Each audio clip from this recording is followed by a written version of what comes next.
think that Ivica had the same kind of energy going on? Yes, definitely. Ivica had the same kind of energy as Brazzo. It's too bad that Ivica died when he was so young. I mean, as you know, he was not. Oh, I don't know exactly how old he was, but he was a fairly young man when he died. You know. So it's not like there were different generations, really. Oh, definitely different generations. Brazzo is 43 now, and if Ivica were alive, I guess he'd probably be now in his 60s or 70s. So there's at least a 20 to 30-year difference between the two of them. So you could say that Brazzo is an evolution of Ivica. Yes, in a way you can. In a way you can, because and Brazzo is an evolution of himself because he's evolving every day. You know, I mean, Brazzo is growing. Brazzo 15 years ago is not the same as Brazzo today. What Brazzo was able to do 15 years ago is not what he's doing today. 15 years ago or 10 years ago, he was healing through a different method. He wasn't using the sight, he wasn't using the eyes.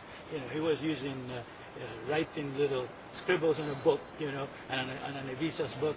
So Brazzo has himself is evolving. Okay.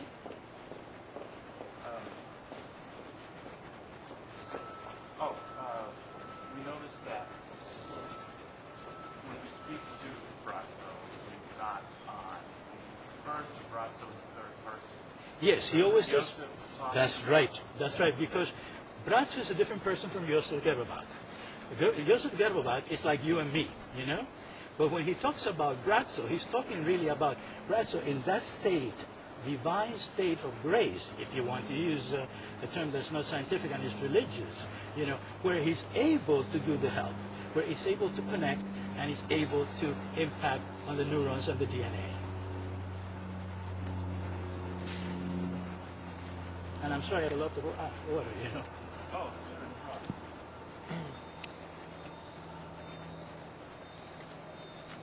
What subject were you guys talking about? Oh, it's talking about how Brazzo refers to himself in the third person, or refers to Brazzo in the third person about himself. This is only Brazzo when he's doing the... Yes, it's only Brazzo when he has the energy. When he's with you, and like you've met him and I've met him, he's Joseph Gerbach, you know, and he doesn't reserve himself to... He's Joseph Gerbach. He's an average person like you and me. But when he's in that state of grace, when he's in tune with the energy, with the cosmic energy, because in reality that energy is cosmic in nature. You find that energy not just in the sun, but you find it in the plants, you know. You find it in the sea, you find it in the wind. That energy is cosmic, it's all around you.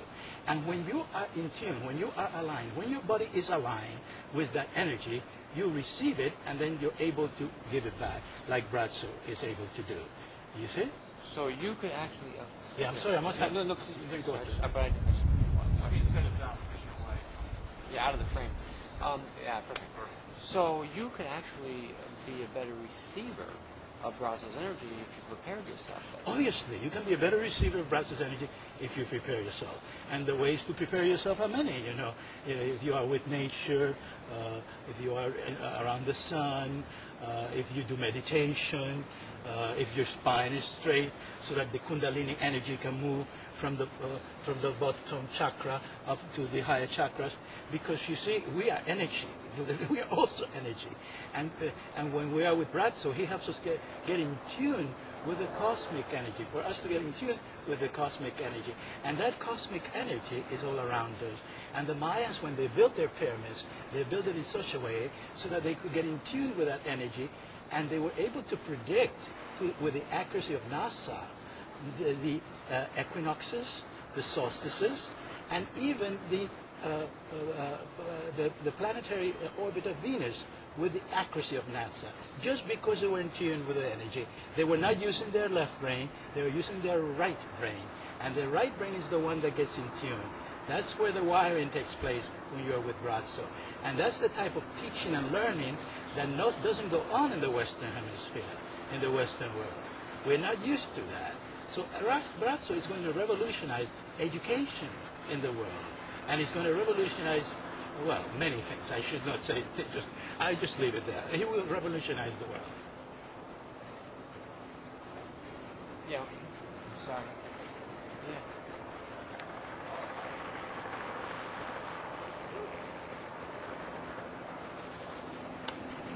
And ways to get in tune with that energy, of course, have to do. Well, one second. Yeah. What were we, just off the topic, since it came up, do you think about this new zodiac sign? No, I don't. I'm not an astrologer. I'm a psychoneurolinguist. So, Well, sure. yeah. Because they played the planet wobbles, and there was a difference that made your sign change. Well, 13th sign. And the 13th sign. It's not yeah. Taurus. Well, I don't know anything about it, but the planet is always wobbling, and it has wobbled a lot recently. Yes, it has. We're almost clear here.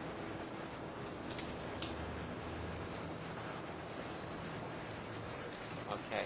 Now, the number 13 is significant too, because it was a holy number with the Mayas, And if you notice, Braco's sun has 13 rays. Now, in my interpretation, this is only intuitive on my part. This is not scientific, and I will always, tell you when I'm being a scientist and when I'm being intuitive and I'm using my right brain. In my interpretation, each ray represents a civilization. In other words, a 26,000 year cycle that the sun makes along with the planets in the galaxy. Because we are moving, the galaxy is also moving, and the planetary system is moving in the galaxy. And every 26,000 years, there is what we call a galactic day or a galactic night, in other words. But in fact, we're entering now the 6th galactic day, according to the Mayan calendar. As you know, the Mayans have developed a very sophisticated calendar, even more sophisticated than the one we developed in the West. And these were Indians, Indians living in Latin America, in Central America, who to us, we think they're uncivilized. Well, they were not using their, in terms of their left brain, they were good in mathematics. They did very good computations, mathematically, but they were using more their right brain than they were using the left. And here in the West, we constantly use the left. We're constantly being trained linguistically, mathematically, to think in that fashion. And Braco does the opposite. Very good. Those are great concepts. I have a Now, couple if you also examine the cathedrals in Europe, they're aligned in such a way, planned in such a way, similar to the pyramids of the Mayans. There's a sacred geometry in the cathedrals, so that the energy can flow. I, for example, feel the energy not just when I'm with Braco, around Braco, but when I'm with Braco, not when I am with Joseph Gerberbach. When I'm with Joseph Gerberbach, I don't feel the energy. He's just a man, like you and me. But when I am with Braco, the person that he refers to in the third person, I feel the energy. And I'm sure you do. I'm sure everybody who's with Braco feels it. Yeah. Yes, there was some thought.